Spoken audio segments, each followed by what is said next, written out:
Usually spasticity tends to get worse over the first year of injury. After 1 year of injury, it tends to stay stable. There are things that will make it worse and things that will make it better, and it's important to try and differentiate whether or not the spasticity is evolving due to its natural history or due to an underlying medical condition.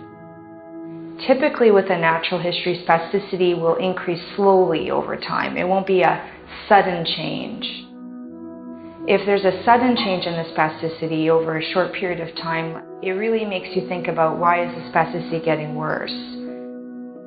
In spinal cord injury, there's some very common triggers for spasticity, but bladder is the most frequent. The reason for that is that individuals with spinal cord injury develop what's called a neurogenic bladder, which is essentially the bladder and the sphincter that are no longer under control of the centers above the spinal cord. For example, checking the catheter, if you have an indwelling catheter, is the number one thing. It's the easiest thing to do, and often that's the problem.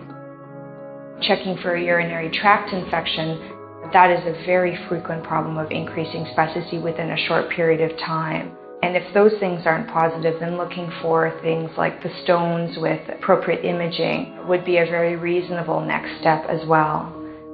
The same thing happens with the bowel. You develop a neurogenic bowel, so a bowel that's no longer under control of the central nervous system as it was before, so you're relying on its intrinsic reflexes. So you tend to get constipation, hemorrhoids, fecal impaction, and those things can certainly trigger or aggravate spasticity as well. Because individuals with spinal cord injury lack the mobility that they used to, the sensation that they used to, and there's other factors that impair wound healing, they tend to have problems with skin breakdown, so pressure ulcers, but even something like an ingrown toenail or an undetected fracture, those things can trigger spasticity. So you may treat the spasms in the meantime while you're looking for the triggers, but in the end, what's really going to treat the spasticity is finding out why it happened in the first place.